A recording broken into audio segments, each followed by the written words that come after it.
그날의 목소리입니다. 오늘 이야기에 귀 기울여 주시는 여러분, 구독이 큰 힘이 됩니다. 1807년 2월 23일, 런던의 밤은 깊었습니다. 템스강 위로 차가운 안개가 내려앉았습니다. 웨스트민스터 궁전의 창문 사이로 희미한 촛불이 흔들렸습니다. 바깥은 겨울의 한복판이었습니다. 거리에는 인적이 드물었습니다. 그러나 궁전 안은 달랐습니다. 수백 명의 사람들이 깨어 있었습니다. 하원 의사당. 10시간째 토론이 이어지고 있었습니다. 의원들의 목소리는 쉬어 있었습니다. 누군가는 졸고 있었습니다. 누군가는 기침을 했습니다. 피로가 공기처럼 방 안에 퍼져 있었습니다. 그 한가운데 작은 체구의 사내가 앉아 있었습니다. 윌리엄 윌버포스, 47세. 휘어진 등, 약해진 눈, 오피트 3인치의 왜소한 몸.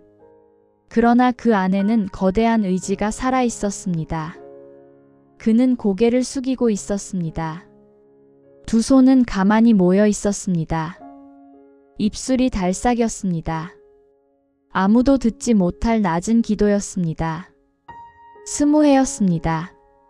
1787년부터 이 자리에서 같은 주제를, 같은 말을 해마다 반복했습니다. 노예 무역을 멈춰야 합니다. 인간을 사고 파는 일을 끝내야 합니다. 아프리카의 해안에서 벌어지는 일을 멈춰야 합니다. 그때마다 돌아온 것은 조롱이었습니다. 협박이었습니다. 패배였습니다. 1791년 첫 번째 표결. 163대 88로 부결. 지지자들은 낙담했습니다. 그러나 윌버포스는 다시 일어섰습니다. 1792년 점진적 폐지라는 이름의 타협안. 하원은 통과시켰습니다. 그러나 상원은 묵살했습니다. 법안은 어둠 속으로 사라졌습니다. 1793년 프랑스와 전쟁이 시작되었습니다. 노예 무역은 국가적 관심에서 밀려났습니다. 의원들은 다른 일에 바빴습니다. 1796년 표결 당일, 연극장에서 무료 티켓이 배포되었습니다. 윌버포스의 지지자들이 공연을 보러 갔습니다. 표결장에는 나타나지 않았습니다. 74대 70으로 법안이 무너졌습니다. 적들은 강했습니다. 노예 무역상들, 서인도 제도의 농장주들, 리버풀과 브리스틀의 선주들, 그들의 돈이 의회를 움직였습니다. 그들의 목소리가 더 컸습니다. 윌버포스의 목숨을 노리는 자들도 있었습니다. 협박 편지가 날아들었습니다. 호의 없이는 거리를 걸을 수 없었습니다. 어느 의원은 권총을 들고 그를 지켰습니다. 그러나 그는 포기하지 않았습니다. 해마다 봄이 오면 같은 자리에서 같은 법안을 들고 일어섰습니다. 1797년, 1798년, 1799년, 1800년, 1801년, 1802년. 패배, 패배, 또 패배. 그리고 이 밤, 1807년 2월 23일, 20번째 도전이었습니다. 표결을 앞두고 그는 기도하고 있었습니다. 입술이 움직였습니다. 눈은 감겨 있었습니다. 주여, 당신의 뜻이 이루어지게 하소서. 의장이 자리에서 일어섰습니다. 투표를 시작하겠습니다. 의사당이 조용해졌습니다. 윌버포스는 눈을 떴습니다. 심장이 빠르게 뛰었습니다. 손가락 끝이 떨렸습니다. 20회의 모든 밤이 이 순간으로 흘러들고 있었습니다. 찬성 283, 반대 16. 숫자가 발표되는 순간 의사당이 술렁였습니다. 누군가 박수를 쳤습니다. 한 사람, 두 사람, 10사람. 이내 수백 명이 일어섰습니다. 그들은 윌버포스를 바라보았습니다. 함성이 터져 나왔습니다. 의원들이 그의 이름을 외쳤습니다. 기립박수가 쏟아졌습니다. 작은 사내는 고개를 숙였습니다. 어깨가 떨렸습니다. 눈물이 흘렀습니다. 그는 아무 말도 하지 못했습니다. 20해의 밤이 그렇게 새벽으로 바뀌고 있었습니다. 이 사람은 누구였습니까? 무엇이 그를 이토록 오래 버티게 했습니까? 그의 이야기를 처음부터 들려드리겠습니다. 1759년 8월 24일 영국 동부 해안의 항구 도시 헐 하이스트리트 25번지 붉은 벽돌로 지어진 상인의 집에서 아이가 태어났습니다. 윌리엄 윌버포스. 발트의 무역으로 부를 쌓은 가문이 외아들이었습니다. 할아버지 윌리엄은 헐 시장을 2번 지냈습니다. 아버지 로버트는 무역상이었습니다. 어머니 엘리자베스는 옥스퍼드셔 출신의 교양 있는 여인이었습니다. 아이는 작고 약했습니다. 눈이 좋지 않았습니다. 몸도 자주 아팠습니다. 그러나 목소리는 맑았습니다. 말을 배우자마자 노래를 불렀습니다. 7살에 헐 문법학교에 들어갔습니다. 교장은 조셉 밀러였습니다. 밀러는 어린 윌버포스의 재능을 알아보았습니다. 수업 시간에 그를 탁자 위에 세웠습니다. 다른 아이들에게 본보기로 낭독을 시켰습니다. 행복한 시간은 오래가지 않았습니다. 1768년 아버지 로버트가 세상을 떠났습니다. 9살 소녀는 졸지에 아버지 없는 아이가 되었습니다. 어머니는 슬픔에 잠겼습니다. 아들을 돌볼 여력이 없었습니다. 결국 어린 윌버포스는 런던의 삼촌 집으로 보내졌습니다. 삼촌 윌리엄과 숙모 안나. 그들은 윈블던의 넓은 저택을 가지고 있었습니다. 런던 세인트 제임스 플레이스에도 집이 있었습니다. 숙모 안나는 특별한 사람이었습니다. 부유한 상인 존 손턴의 여동생이었습니다. 손턴은 감리교 설교자 조지 위트필드를 후원했습니다. 한나도 복음주의 신앙에 깊이 빠져 있었습니다.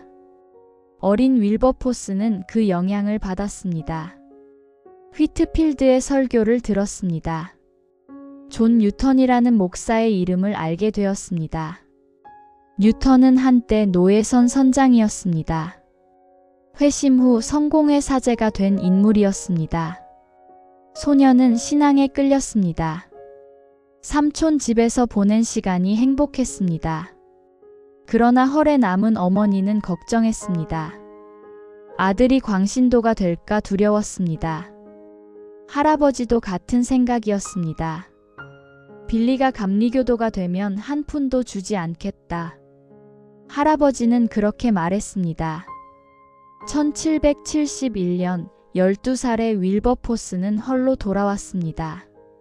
삼촌 내외와 헤어지는 것이 슬펐습니다. 그러나 어머니의 결정을 따를 수밖에 없었습니다. 헐 문법학교로 돌아가지는 않았습니다. 교장 밀러가 감리교에 가까워졌다는 이유였습니다. 대신 포클링턴 학교로 보내졌습니다. 고향의 사교계는 화려했습니다. 연극, 무도회, 카드게임. 소녀는 점차 신앙의 기억을 잊었습니다. 윈블던에서 느꼈던 경건함은 희미해졌습니다. 1776년 17살 케임브리지 대학 세인트 존스 칼리지에 입학했습니다. 그 사이 할아버지와 삼촌이 세상을 떠났습니다.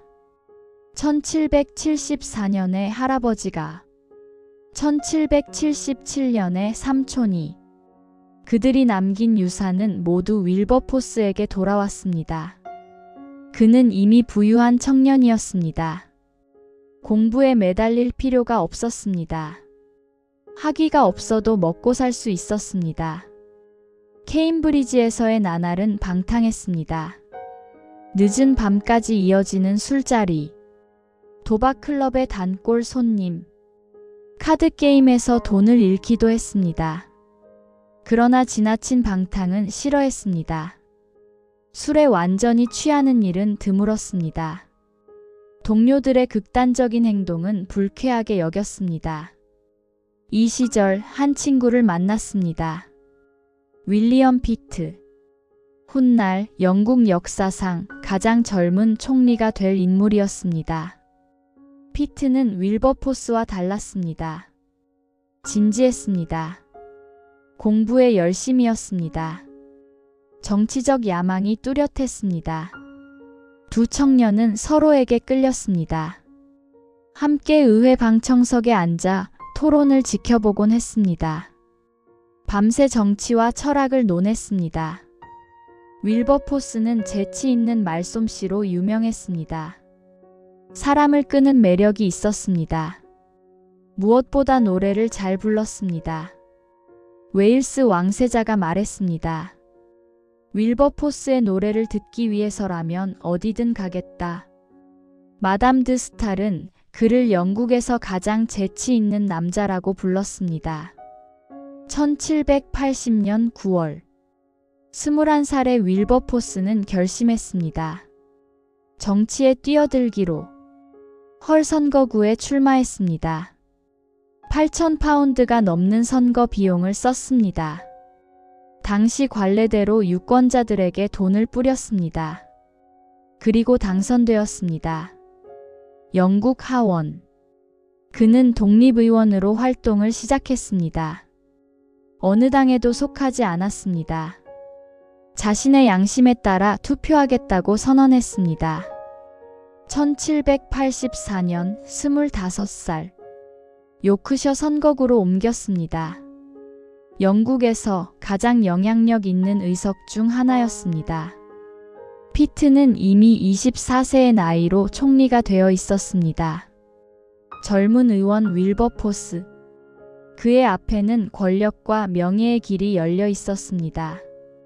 총리의 친구, 사교계의 총아. 미래는 찬란해 보였습니다. 그러나 그해 가을, 그의 인생을 바꿀 여행이 시작되었습니다. 1784년 10월, 의회 회기가 끝났습니다. 윌버포스는 유럽 여행을 떠났습니다. 어머니 엘리자베스, 여동생 셀리, 그리고 한 사람이 더 있었습니다. 아이작 밀러. 어린 시절 헐 문법학교에서 가르쳤던 조셉 밀러의 동생이었습니다. 이제는 케임브리지의 저명한 학자가 되어 있었습니다. 왕립학회 회원, 퀸스 칼리지의 펠로우, 훗날 총장이 될 인물이었습니다. 윌버포스는 밀러를 좋아했습니다. 유쾌한 대화 상대였습니다. 학식이 깊었습니다. 그러나 한 가지 몰랐던 것이 있었습니다. 밀러는 복음주의 신앙을 가진 사람이었습니다. 만약 그것을 미리 알았다면 윌버포스는 훗날 이렇게 썼습니다. 나는 결코 그를 초대하지 않았을 것이다. 프랑스 남부 리비에라, 니스의 해변. 저녁마다 카드게임이 이어졌습니다. 와인이 흘렀습니다. 웃음소리가 끊이지 않았습니다. 윌버포스는 여전히 사교의 즐거움에 빠져 있었습니다. 그러나 밀러는 달랐습니다. 조용히 책을 읽었습니다. 깊은 대화를 즐겼습니다. 두 사람은 긴 대화를 나누기 시작했습니다. 신앙에 대해, 삶의 의미에 대해, 진정한 행복이 무엇인지에 대해. 1785년 2월, 윌버포스는 잠시 런던으로 돌아왔습니다. 정치의 일정 때문이었습니다. 그리고 다시 대륙으로 향했습니다. 제노바에서 일행과 합류했습니다. 스위스를 거쳐 귀국하는 길. 마차 안에서 긴 시간을 보내야 했습니다. 밀러가 책 한 권을 꺼냈습니다. 필립 도드리지. 영혼 안에서 종교가 일어나고 성장하는 과정. 사촌 베시가 가져온 책이었습니다. 밀러가 말했습니다. 이것은 지금까지 쓰인 가장 좋은 책 중 하나입니다. 함께 읽어봅시다. 도드리지는 18세기 초 영국의 비국교도 목사였습니다. 그의 책은 자기 성찰을 강조했습니다. 기도와 경건, 회개와 헌신, 신실한 삶의 의미를 물었습니다. 마차가 덜컹거렸습니다. 바퀴가 돌아갔습니다. 그 안에서 두 사람은 책을 읽었습니다. 한 문장 한 문장. 토론하고 질문했습니다. 그리스어 신약 성경도 함께 공부했습니다. 밀러가 원문을 읽었습니다. 윌버포스가 질문했습니다. 대화는 밤늦게까지 이어졌습니다. 윌버포스의 마음이 흔들리기 시작했습니다. 1785년 가을, 런던에 돌아왔을 때 그의 생각은 완전히 달라져 있었습니다. 그는 일기에 썼습니다. 나는 세상이 줄 수 있는 모든 것을 누리면서도 진정한 의미에서 그리스도인이 아니었다. 그 생각이 자꾸 떠올랐다. 이 상태로 갑자기 세상을 떠난다면 어찌 되겠는가? 영혼의 고통이 시작되었습니다. 그는 밤마다 성경을 읽었습니다. 새벽에 일어나 기도했습니다. 일기에 자신의 죄를 고백했습니다. 과거의 방탕한 삶이 떠올랐습니다. 도박, 허영, 하나님을 잊고 살았던 나날들. 그는 자신을 용서할 수 없었습니다. 그리고 한 가지 질문이 그를 괴롭혔습니다. 의회에 남아야 하는가? 아니면 성직자의 길로 가야 하는가? 당시 복음주의 신앙은 상류층에서 조롱받았습니다. 광신이라 불렸습니다. 열광주의라는 딱지가 붙었습니다. 정치인이 그런 신앙을 가진다는 것은 경력의 끝을 의미할 수 있었습니다. 친구들이 등을 돌릴 수 있었습니다. 피트와의 우정도 위험해질 수 있었습니다. 윌버포스는 피트에게 편지를 썼습니다. 자신의 변화를 고백했습니다. 피트는 놀랐습니다. 그러나 친구를 버리지는 않았습니다. 1785년 12월 2일, 윌버포스는 편지를 한 통 썼습니다. 받는 사람은 존 뉴턴이었습니다. 진지한 대화를 나누고 싶습니다. 찾아뵈어도 되겠습니까? 만 가지 의심이 저를 괴롭힙니다. 제가 찾아간다는 것을 아무에게도 말씀하지 말아 주십시오. 의회 방청석에 사람이 많아서 의원의 얼굴은 누구나 알아봅니다. 12월 7일, 윌버포스는 뉴턴의 집을 찾았습니다. 런던 시내 세인트 메리울로스 교회 근처였습니다. 그는 집 주변을 두세 번 돌았습니다. 망설였습니다. 누가 볼까 두려웠습니다. 의원이 복음주의 목사를 찾아간다는 것이 알려지면 어떻게 될까? 마침내 문을 두드렸습니다.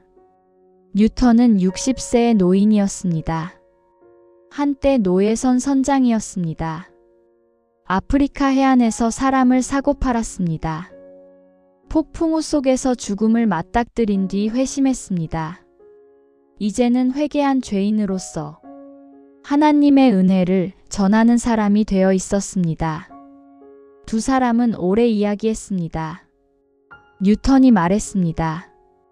저는 항상 당신을 위해 희망을 품고 있었습니다. 하나님께서 언젠가 당신을 부르실 것이라 믿었습니다. 그리고 덧붙였습니다. 당신이 있는 자리에서 하나님을 섬기십시오. 의회를 떠나지 마십시오. 하나님께서 당신을 그 자리에 두신 이유가 있습니다. 윌버포스는 일기에 썼습니다. 돌아올 때 마음이 고요했다. 더 겸손해졌다. 하나님을 더 경건하게 바라보게 되었다. 그는 의회에 남기로 했습니다. 1786년 부활절. 윌버포스는 성찬식에 참여했습니다. 회심 이후 처음이었습니다. 그는 이것을 위대한 변화라고 불렀습니다. 그리고 1787년 10월 28일 그의 일기에는 이런 문장이 적혔습니다. 전능하신 하나님께서 내 앞에 두 가지 큰 과제를 놓으셨다.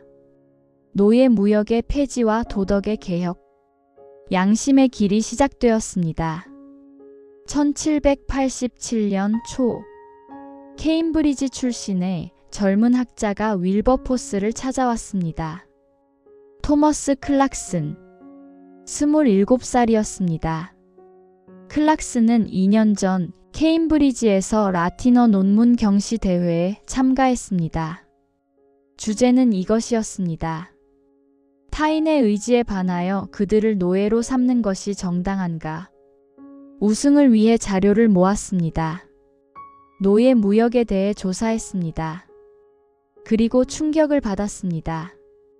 아프리카 해안에서 벌어지는 일들, 사슬에 묶인 사람들, 배 안에서 죽어가는 사람들, 대서양을 건너는 동안 바다에 던져지는 시신들. 클락슨은 논문으로 우승했습니다. 그러나 기쁘지 않았습니다. 런던으로 돌아가는 길, 허트퍼드셔의 웨이드밀이라는 마을에서 말에서 내려 길가에 앉았습니다. 이것이 사실이라면 누군가는 이것을 멈춰야 한다. 그는 그렇게 생각했습니다.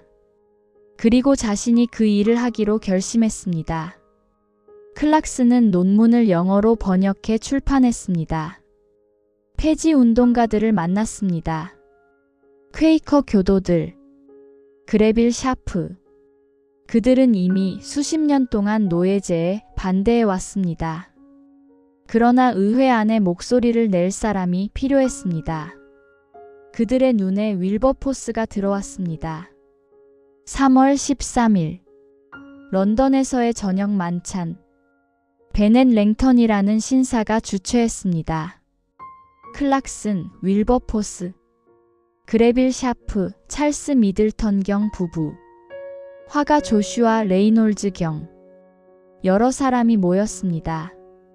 그날 밤 윌버포스가 말했습니다. 더 적합한 사람이 없다면 제가 하겠습니다. 의회에서 이 문제를 제기하겠습니다.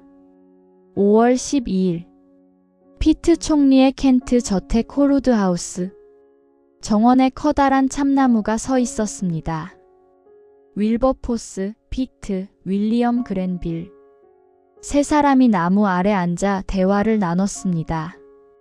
피트가 말했습니다. 윌버포스, 왜 노예 무역에 대한 동의안을 제출하지 않는가?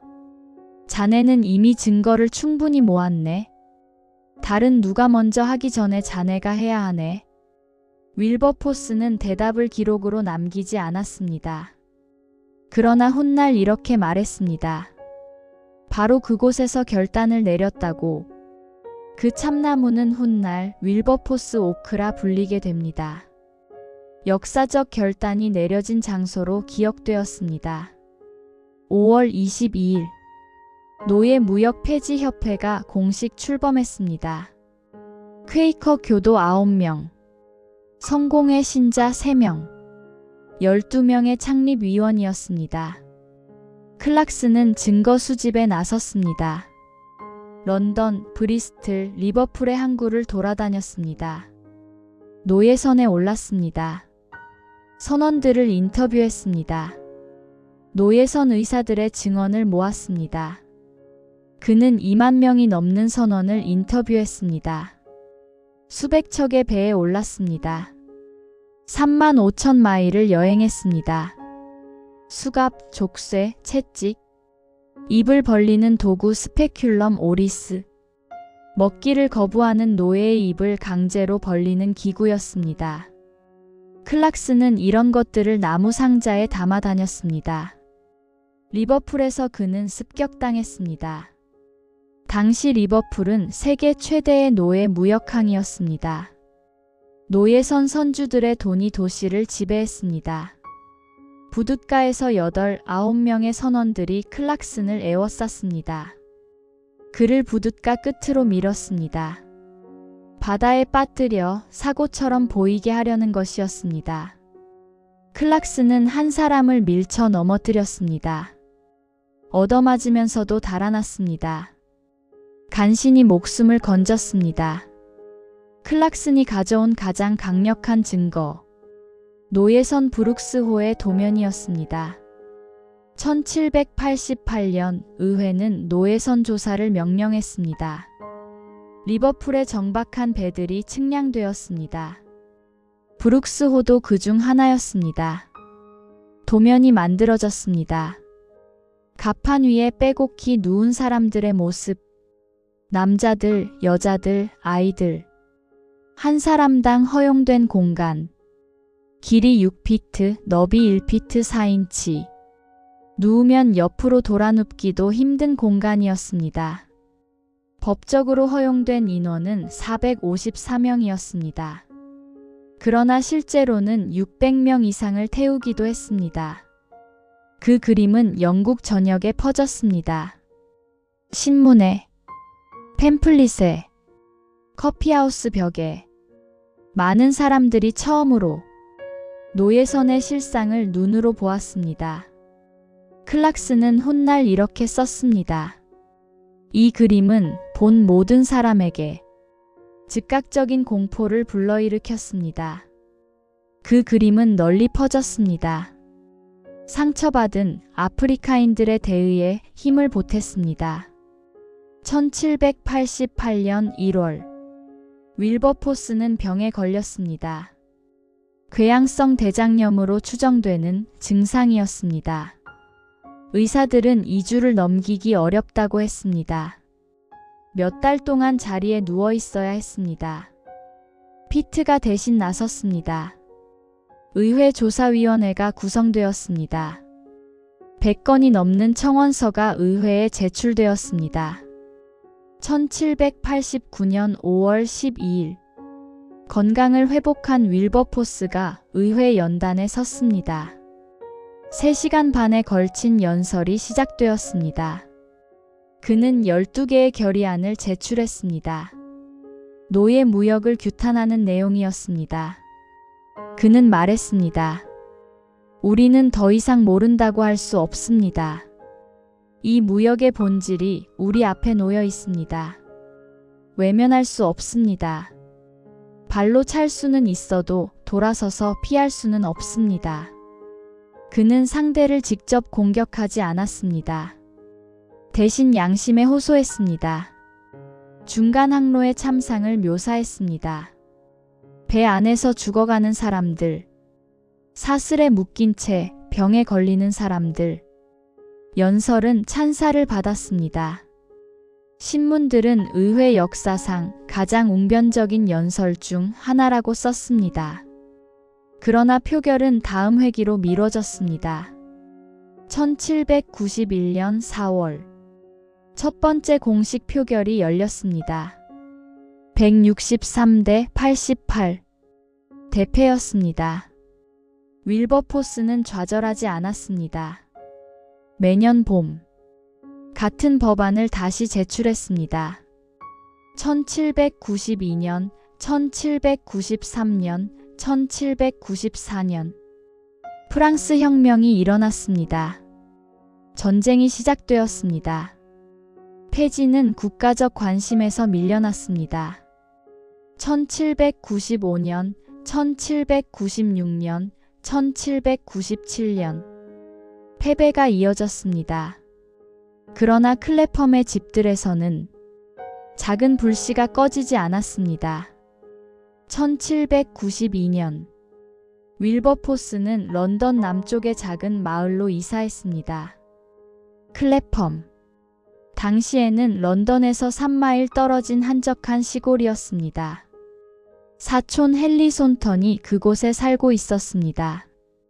베터시라이즈 하우스라는 큰 저택이었습니다. 윌버포스는 결혼 전까지 그 집에서 함께 살았습니다. 손턴은 은행가였습니다. 아버지 존 손턴에게서 막대한 재산을 물려받았습니다. 그러나 그 돈을 자신을 위해 쓰지 않았습니다. 수입의 80% 이상을 자선에 썼습니다. 결혼 후에도 3분의 1은 꾸준히 기부했습니다. 손턴의 저택은 폐지 운동의 본부가 되었습니다. 넓은 서재에서 회의가 열렸습니다. 전략이 세워졌습니다. 법안이 검토되었습니다. 이 마을에 비슷한 생각을 가진 사람들이 모여들었습니다. 제커리 맥컬레이, 스코틀랜드 출신이었습니다. 16살에 자메이카로 건너갔습니다. 사탕수수 농장에서 장부를 관리했습니다. 노예들이 어떻게 다뤄지는지 직접 보았습니다. 영국으로 돌아온 뒤 시에라리온 총독이 되었습니다. 해방된 노예들이 정착한 식민지였습니다. 그곳에서도 노예 무역의 실상을 목격했습니다. 맥컬레이는 데이터의 사람이었습니다. 수치를 기억했습니다.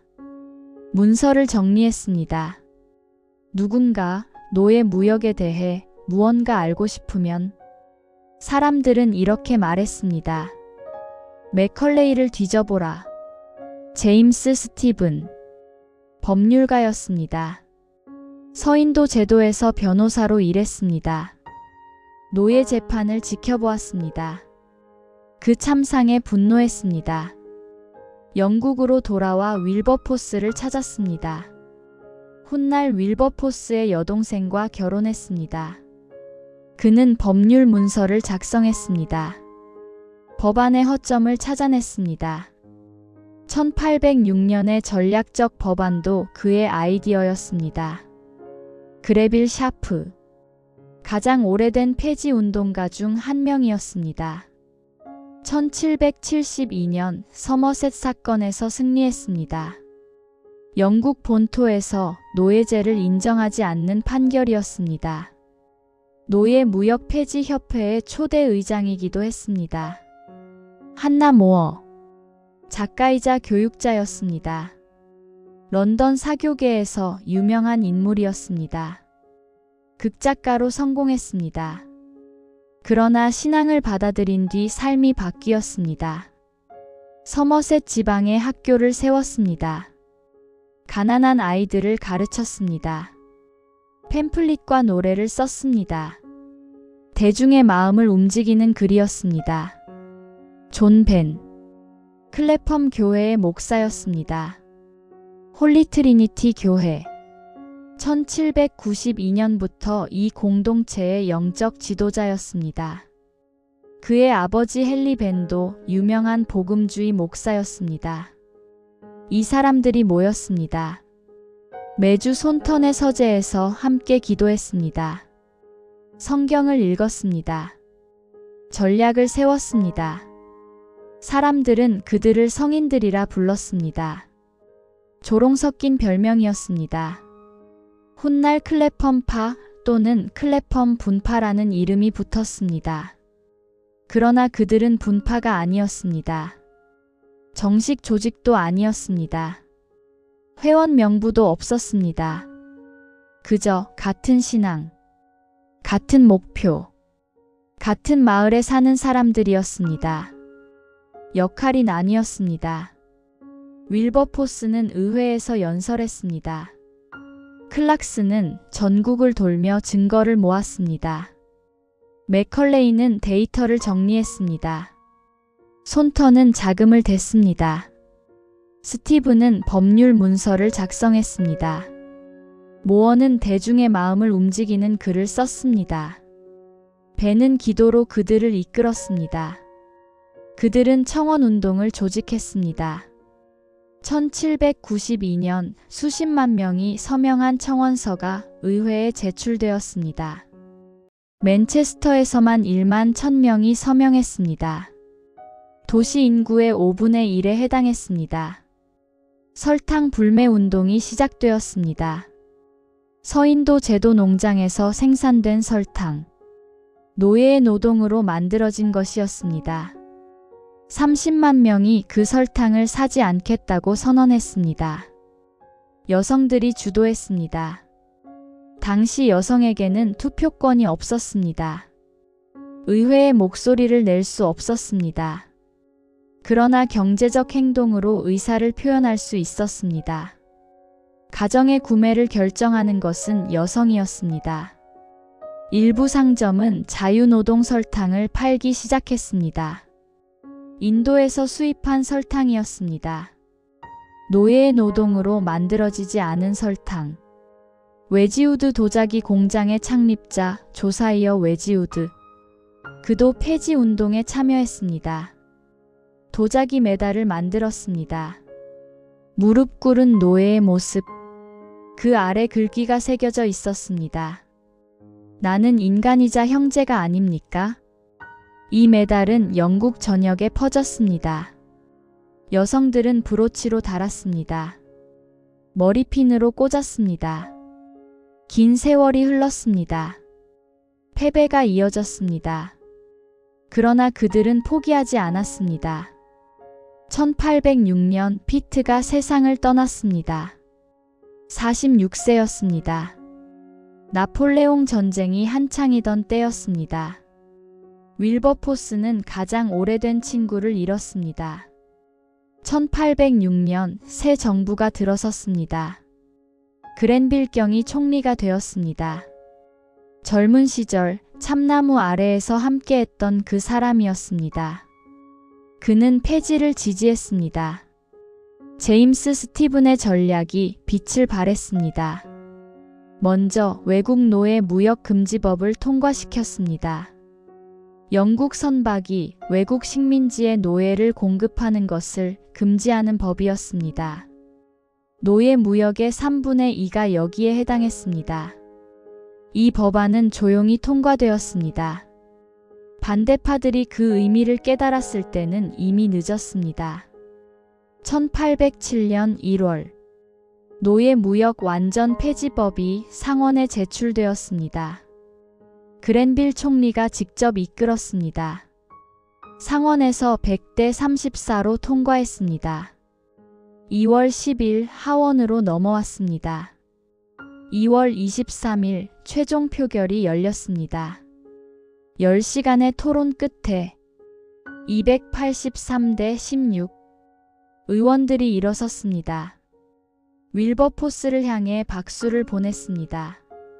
기립박수가 쏟아졌습니다. 함성이 터져나왔습니다. 20회 동안 홀로 서 있던 사람. 그는 고개를 숙이고 울었습니다. 3월 25일 조지 3세가 법안에 서명했습니다.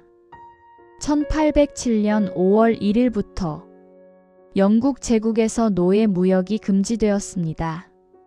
그러나 노예제 자체는 남아 있었습니다. 이미 노예인 사람들의 상태는 바뀌지 않았습니다. 농장에서 일하는 80만 명의 노예들. 그들은 여전히 노예였습니다. 윌버포스는 알았습니다. 싸움이 끝나지 않았다는 것을. 1807년 이후에도 그는 멈추지 않습니다.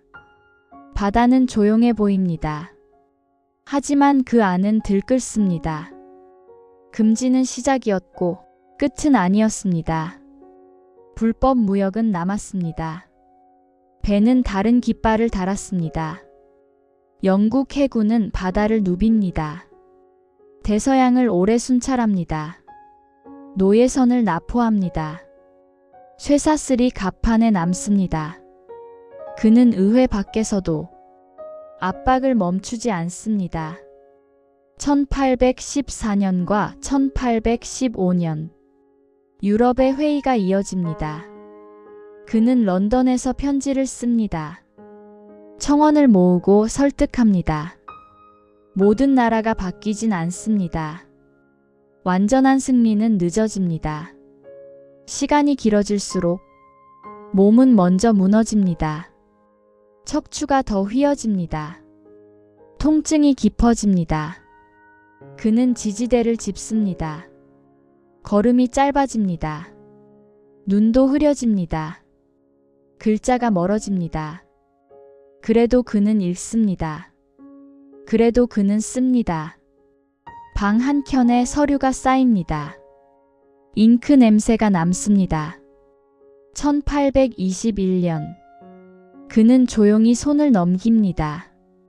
토머스 벅스턴에게 의회의 앞자리를 맡깁니다.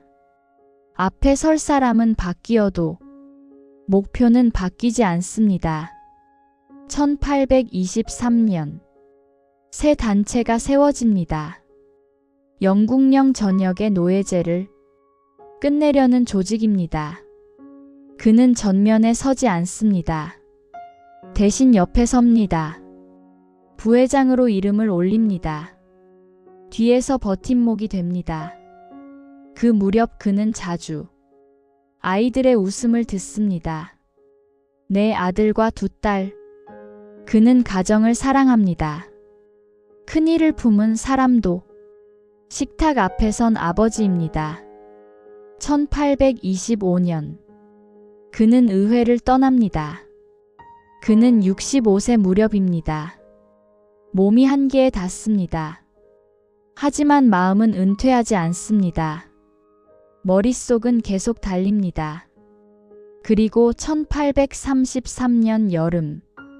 소식이 다시 옵니다. 노예제 자체를 없애는 법안이 의회에서 움직인다는 소식입니다. 그는 침대에 누워 듣습니다. 숨이 짧아집니다. 손끝이 떨립니다. 손바닥이 차가워집니다. 1833년 7월 26일. 통과가 보장되었다는 소식이 옵니다. 그는 그 말을 듣고 잠시 눈을 감습니다. 기쁨은 짧고 피로가 오래 남습니다. 사흘 뒤. 1833년 7월 29일. 그는 73세로 조용히 숨을 거둡니다. 세상이 바뀌는 소식을 듣고 세상을 떠납니다. 한 달 뒤. 1833년 8월 28일. 왕의 제가가 내려집니다. 법은 문서가 됩니다. 그러나 자유는 즉시 오지 않습니다. 형식이 사람을 붙잡습니다. 1834년 8월 1일. 법이 효력을 갖기 시작합니다. 약 80만 명이 그 법의 대상이 됩니다. 하지만 많은 이들은 견습이라는 시간에 묶입니다. 자유는 한 번에 오지 않습니다. 몇 해를 더 통과해야 합니다. 그는 그 과정의 끝을 보지 못합니다. 다만 방향을 바꿔둡니다. 그 뒤 사람들은 그를 오래 기억합니다. 헐에는 기념비가 세워집니다. 도리아식 기둥이 서 있습니다. 그의 생가는 박물관이 됩니다. 이름을 딴 학교도 생깁니다. 먼 나라에도 남습니다. 하지만 기억의 중심은 돌과 건물이 아닙니다. 그가 남긴 것은 하나의 태도입니다. 1791년 그는 말합니다. 절대 포기하지 않겠다고.